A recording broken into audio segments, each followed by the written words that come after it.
سلام كما يصنحوا فتواتن كبراتن تخاتلتي ددبي تي في نسعى زدالنا لكم حصرتن وانا زيناتات زينا لكم قرينا لنا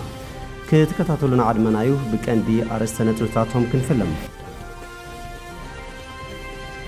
اب حصاصن زركبو غنا زغبر حاجز بمنغستي ناب استخفت حساب قطر بانكي اتاو كغبر بيرو غديات كومونيكيشن صويعوم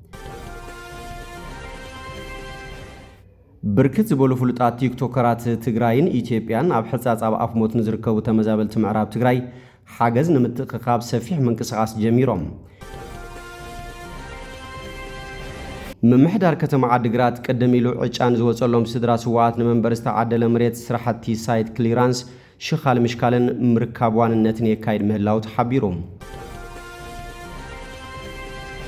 ኣብ ሕጻጽን ዝርከቡ ገና ዝግበር ሓገዝ ብመንግስቲ ናብ ዝተኸፈተ ሕሳብ ቁጥር ባንኪ ኣታው ክግበር ቢሮ ጉዳያት ኮሙኒኬሽን ጸዊዖም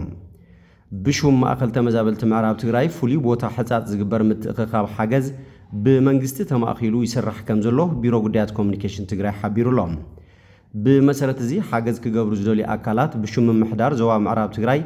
ናብ ዝተኸፈተ ባንክ ሕሳብ ቁጥሪ ማለቱን 173565788 አታው ክገብሩን ወገና መድሓን ክታሞም ከምብሩን ጻውዒት ነቅርቢሎም ህዝቢ ካመረበቱ ምዝባል ከያኽሎ ንማዕልያ ዘይብሉ ጥሜትና ዓጸቦን ተቃሊዑ ከም ዝርከብ ኩነታታ በማእከል ማዕቆብ ተመዛበልቲ ሕጻጽ ዝርከቡ ተመዛበልቲ ምርአያ ይክብል ገሊጾም ተመዛበልትን መድሓን ብሕታው መማረጺ ናመረበቶም ምምላስ ከም ዝኾነ ዝሓበረት መግለጺ ኣብ ውሽጢ ዓድን ወፃእን ብዝነብሩ ዝተፈላለዩ ውልቀ ሰባት ዝተጀመረ ወገን ናይ መድሓን ተበግሶ ናዕዳ ኣቕሪቦም ኣብ ሕጻጽ ዘሎ ጸገም ዝበኣሰ ኮይኑ እምበር ኣብ ካልኦት ማዕቆብ ተመዛበልቲ እውን ተማሳሊ ጸገም ምህላው ዝሓበረት መግለጺ እቲ ጸገም ብውልቀ ስለ ዘይፍታሕ መድሕን ህዝቢ ዝኸውን ውዳበ ብምፍጣር ጸገማት ተመዛበልቲ ንምፍታሕ ንረባረብ ክብል ጸዊዕሎም ግዚያዊ ምሕዳር ትግራይ እውን ህዝቢ ካብ ብርሰት ንምድሓን ይሰርሕ ኣሎ ክብል ቢሮ ጉዳያት ኮሙኒኬሽን ትግራይ ገሊጾም بركت زبولو فلطات تيك توكرات تግራይን ኢትዮጵያን ኣብ ሕጻጽ ኣብ ኣፍሞት ንዝርከቡ ተመዛበልቲ ምዕራብ ትግራይ ሓገዝ ንምትቕኻብ ሰፊሕ መንቅስቓስ ጀሚሮም እዚ ከምዚ ኢሉ እናሃለወ ጽላል ሲቪል ማሕበረሰብ ምዕራብ ትግራይ ውድብ ስምረትን ካልኦት ዝምልከቶም ኣካላትን መግለጺ ኣውጽኦም ጽላል ሲቪክ ማሕበረሰብ ምዕራብ ትግራይ ናብ ፕሬዝዳንት ግዚያዊ ምሕዳር ትግራይ ኣብ ዝጸሓፎ ደብዳቤ ኣብ ሕጻጽ ኣጋጢሙ ዘሎ ሓደጋ ጥሜትን ሕማምን ፍሉይ ትኹረት ተዋሂቡ ህጹጽ አዋጅ ወይ ከዓ ኢመርጀንሲ ፕሮክላሜሽን ብምእዋጅ ብቁልጡፍ ክስርሓሉ ሓቲቱሎም እቲ ማሕበር ኣብ ጽሑፉ ካብ ሞትን ማእሰርትን ስለ ኣምሊጡ ንዝሓለፈ 5 ዓመት ሃፍቱን ንብረቱን ተመንጢሉ ካብ መረበቱ ብሓይሊ ተሰጉጉ ኣብ ማዕቆብ ተመዛበልቲ ካምፕታት ውሽጢ ዓድን ወፃእን ኣብ ልዕሊ ዝነብር ዘሎ ህዝብና ይበጽሕ ዘሎ ፈተና ካብ እዋን ናብ እዋን ዓይነቱና ተቐየረ መጠኑና ሰፍሐ ይኸይድ ምህላው ካብ ዓይኒ ግዚያዊ ምሕዳር ትግራይ ዝተኸወለ ጉዳይ ኣይኮነን ዝበለ ኮይኖም ተመዛባላይን ስደተኛን ህዝብና ብውዕል ፕሪቶሪያ መሰረት ናብ መረበቱ ክምለስ ይትረፍ ኣብ ዘለዎ ኮይኑ እውን እንትኾነ ብሰላም ክነብር ይከኣለን ህፃናት ብእንስሳ ዘገዳም ተቐቲሎምን ቆሲሎምን ካልኦት ብሓዊ ተቃጺሎም ሞይቶም ብዙሕ ድማ ብሰንኪ ዘይውድቡን ዘይሓላፍነታውን ኣመራርሓን ኣሰራርሓን ንዓመታት ኣብ ቀዳድ ኬንዳ ቁርን ፀሓይን ማይን ንፋስን ጥሜትን ሕማምን እናተበራረዩ የመናምንዎ ከም ዘለው ገሊጾም ጽላል ሲቪክ ማሕበረሰብ ምዕራብ ትግራይ ከም ትካል ቁልፍ መፍትሒ ኩሎም ጸገማት ተመዛበልቲ ብዘይወዓል ሕደር ውሑስ ብዝኾነ መንገዲ ናመረበቶም ምምላስዩ ኢላ ተኣምንን ትቃለስን ይኹን እምበር ህዝብና ክሳብ ዝምለስ ክጠፍእ ስለ ዘይግባእ ግዚያዊ ምሕዳር ትግራይ እዞም ጽዑቡ ተግባራት ቀዳምነት ሂቡ ብህጹጽ ክሰርሓሎም ኣጥቢቕና ንሓትት ክብል ገሊጾም እዚኣቶም ድማ ሓደ ኣብ ሕጻጽ ኣጋጢሙ ዘሎ ሓደጋ ጥሜትን ሕማምን ፍሉይ ትኹረት ተዋሂቡ ህጹጽ አዋጅ ኢመርጀንሲ ፕሮክላሜሽን ብምእዋጅ ብቁልጡፍ ክስርሓሎም ክልተ ኣብ ከም ሕጻጽ ዝበላ ንመንበሪ ዘይምችዋ ንሓደጋ ዝተቃልዓ ካብ መሰረታዊ ግልጋሎት ዝረሓቓ ካምፕታት ዝነብሩ ተመዛበልቲ ናብ ካልእ ዝሓሸ ቦታ ክሰፍሩ ምግባር ሰለስተ መሰረታውያን ጠለባት ተመዛበልቲ ማለት እውን መግቢ ማይ መጽለልን መድሓኒትን ትምህርትን ወዘተ ክማላ ራብዓይ ኣብ ወሃባ ሰብኣዊ ሓገዛት ይርአ ዘሎ ዝተሓላለፈ ናይ ኣሰራርሓን ኣመራርሓን ጸገማት ብቁልጡፍ ክእረሙ ሓሙሽተ ኩሎም ማዕቆብ ተመዛበልትን ስደተኛታትን እኹል ጸጥታን ሓለዋን ክግበረሎም ሽድሽተ ኣብ ትሕቲ ወረርቲ ሓይልታት ተጨቂኑ ዝነብር ዘሎ ህዝብና ብዘሻራውን ዓለም ለኸ ተሓለቕቲ ሰብኣዊ መሰላትን ጋዜጠኛታትን ክብጻሕ ምግባር 7 ተመዛበልቲ ከም ኩሉ ዜጋ ዲጂታል መለለይ መንነት ክረኽቡ 8 ብትካላት ፌደራል መንግስቲ ኣብ ልዕሊ ህዝቢ ምዕራብ ትግራይ ይፍጸም ዘሎ ስርዓታዊ መድልዎ ደው ክብል 9 ተመዛበልትን ስደተኛታትን ከይምለሱ ዝዕንቅፍ ዘሎ ኣካል ንመላ ህዝቢ ትግራይ ምፍላጥ ህዝቢ ፈሊጡ ብዝተወደበ መልክዕ ድማ ክቃለሶ ምግባር 10 ጉዳይ ተመዛበልትን ስደተኛታትን ዝጥምት ፍሉይ ሓይሊ ዕማም ወይ ከዓ ታስክ ፎርስ ክጣየሽ ከም ዘለዎ ኣመላኺቱ እዚ ኣብ ልዕሊ ተመዛበላይ ህዝብና ወግሐ ፀብሐ ይወርድ ዘሎ ዘይዛር ስቃይን መከራን ንምቅላል እዞም ኣብ ላዕሊ ዝተጠቐሱን ካልኦትን ተግባራትን ስጉምትታትን ምውሳድ ፀገማት ተመዛበልቲ ንግዚኡ እኳ እንተኾነ ዘቃልሉ ብምዃኖም ፍሉይ ትኹረት ተዋሂብዎም ክትግበሩ ይግባእ ኢሉ ከም ዝፍለጥ ኣብ ወርሒ ሚያዝያ 2017 ዓ.ም ኣብ ሕጻጽ ዘጋጥም ዝነበረ ፀገማት በኣካል ንምዕዛብን ሓገዝ ንምሃብን ከይድና ኣብ ዝነበርናሉ እዋን ኣብ ሕጻጽ ዝነበረ ፀገም ከቢድ ምንባሩ ብዝተፈላለዩ መንገድታት ኣቃሊሕና ግዚያዊ ምሕዳር ትግራይ ንመላእ ህዝብናን ዝከኣሎም ክገብሩ ጻውዒት ጌርና እኳ እንተነበርና ከምዚ ናይ ሕጂ እኹል ትኹረት ብዘይምርካቡ ተበኣኢሱ ኣብዚ ብርኪ በጽሑ ይርከብ ክብል ገሊጹ ኣሎ እቲ ማሕበር ኣብ መወዳእታ እንኮ ፍታሕ ፀገማት ተመዛበልቲ ናብ ዓዶም ምምላስ ኮይኑ ክሳብ ዝምለሱ ግን ኣብ ልዕሊ ተመዛባሊ ህዝብና የጋጥሙ ዘለዉ ኩለ መዳያዊ ፀገማት ካብ ዓቕሚ ህዝብን ግዚያዊ ምሕዳር ትግራይ ንላዕሊ ኢልና ኣይንኣምንን ብምዃኑ ግዚያዊ ምሕዳር ትግራይ መንግስታዊ መሓውሩን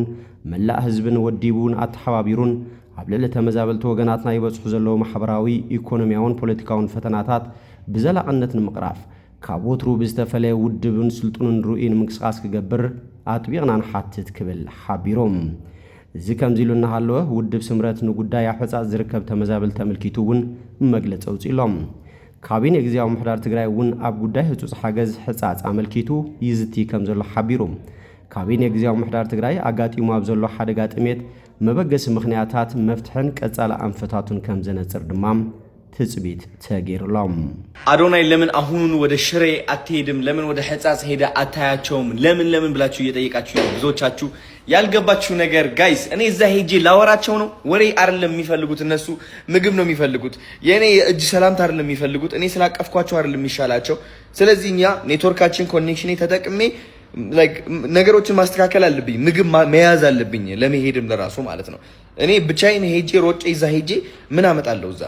ገባችሁ አይደለ ሰው ለማጉረስ ብቻ እንደዚህ ለማጉረስ አይደለም እየሄድኩ ያለሁት ስለዚህ ይህ ማወቅ አለባችሁና ትዕግስት አድርገን ተረጋግተን ሁላችንም ይህ ነገር መፍታት እንችላለን በሩጫ አይደለም እውነት ለመናገር አርጀንሲ ግዴታ ያስፈልጋል በአርጀንሲ ነው ሁሉም እየተደረገ ያለው ግን ደግሞ ሳታስብ ዝም ብለህ መሮጥ ምንም የምታመጣው ለውጥ አይኖርም ተረጋግተ አስበህበት ስታደርግ ግን ትልቅ የሆነ ለውጥና ኢምፓክት ታመጣለህ እና ቀጣይ ቪዲዮ ጠብቁ አሁን ወደ ሆነ ቦታ እየሄድኩኝ ነው ያለሁት አዲስ አበባ ማለት ነው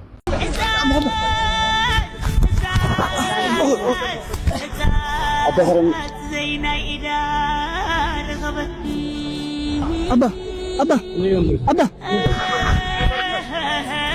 مش نقصد أبا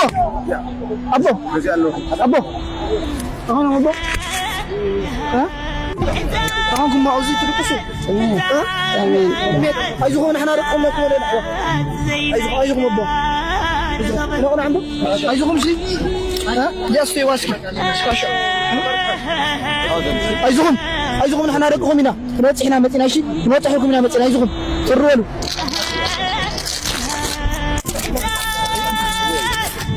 أبا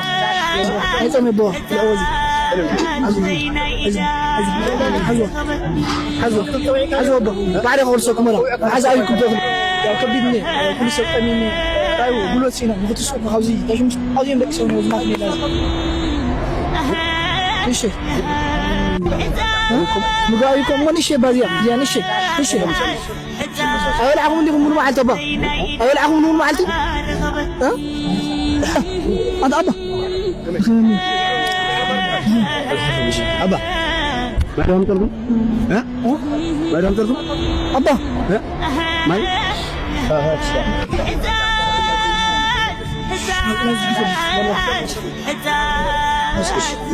تكسب له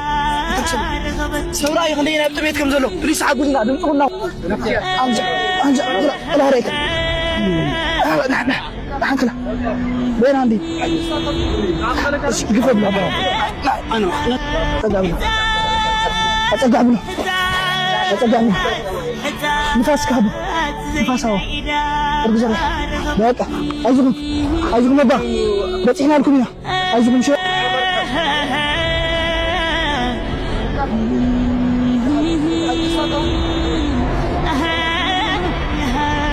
يا فندم تو بقول لك ماشي ايش اللي هرب لنا لعنك حزن ابا سمع من اليوم زين اذا عم شكله في نادي افتم بارك في تكرم قاعد يساعد الناس متى في نادي يا اي اخر نزلنا زين ما حد نفسي ما انا با زين 10 عم شكله عايزكم كل ماشي ماشي فطر حق زنا اطراف كل ماشيكم هنا ها دقيقه منه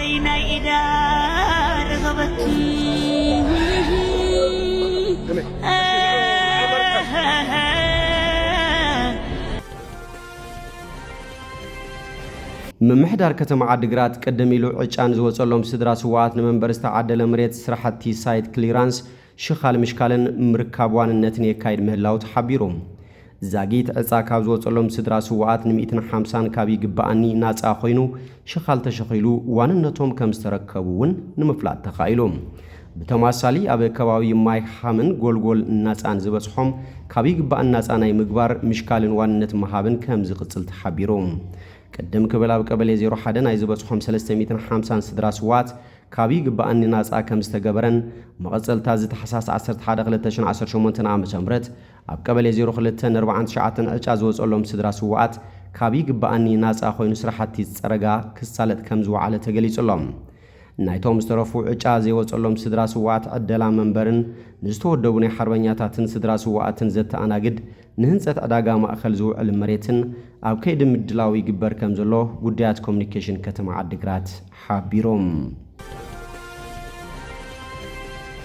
وانچا هجرات أفريقيا كاب كل تشن 28 قاصرا فرنجي جميرو أب 4 عامت ككايد توسينوم وانچا هجرات أفريقيا أفكون كاب كل تشن 28 جميرو أب نفس وقف 4 عامت كم زكايد بريزيدنت كونفدريشن كؤس إجرا أفريقيا باتريس موتسب أفليتوم تودر كابشن شعات 168 جميرو أب نفس وقف كل تعامتيو ككايد صنيحوم كوين جناب كل تشن 27 زكايد ودر نسعيبو دحر كل تشن 28 تودر ببر 4 عامت ككايد توسين اللهم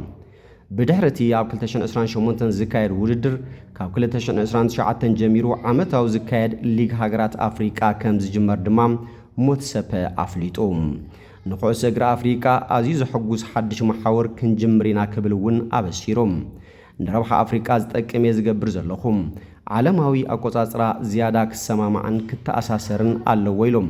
زي كم زيلون كله كافنا عوت أفكون زوهاب جنزاو شلمات كابش 7 مليون دولار ناو 10 مليون دولار كب كم زبل غير لهم زي بزعبا متاع عدل أفكون زملكت هاندبتاو مجلسي موت سبام كدمت لومي سنبت أبرابات زكايد ودرك التشن 25 مجمارو عم موروكو أبستقايد أخيبا فتساميت شماقل كافيو تحبيروم ببغلة عمد كايد زنح أفكون أبا عمتاو سبورت كوش أجري كاونوي حوانات شيزو تساقم فتيروس أنحيوم مبزحتو أب قرب أوان زكايد ودرات دمام عم مفارق عمت سبورت كلابات أوروبا زكايد يخون مبر كاف نزود أب نفس وكف كل تعمد كايد زوسون اللوك عند مقنيات تتصوتان معزاب كابز شيت كيتات زركب آتاوي أم معبال كوس إجرا أفريقيا نمو عاليوم كاف كل تشن 10 شعات جميرو أفكون أبسنا حملا كايد وسينو نيرو انتقان أبسن كل بدا كوفيد 10 شعات كمون أب هجرات معرابن مأخلين أفريقيا كونتات أير نزز فكر سلزين برا زتلمو كخوني كالن أب كل تشن إسران حدن كمود ما كل تشن إسران سلسن أب كاميرونن أيفوري كوست نست أنا جدا وانش أفريقيا دمام أب ترن لكاتيتن كم زكايد كوينهم سلاسان كل تن هجرات زسات فوق وانش عالم كل تشن إسران شدشن أب ورح سنن حملن ككايد كموسيت دما نايلو معامة موروكو زكايد أفكون مجمرتا جزيم أب بعلدتن حدش عامتن ككايد يوم نمود داتا ناي وانش أصوت هدما 10 شمونت تريخ كايد كاب كل تشن 29 جميرو كلن 54 أبلا هجرات أفريقيا أب 4 زواتات مقاقيلا مصراي ليغ أفريقيا ككايدان 6 هجرات أب زوبا سمين 16 هجرات دمام أب زواتات مبرقاوي معرابن مأخلاين دبوبن كمدباين صوتات ورح مسكرم تكمتن ككايديوم كاب نوس وكف زوبا زمص شامبيونات دمام أور حدار نحدن تقاتيمن من حفشاو تعواتي كوينا كوسنيو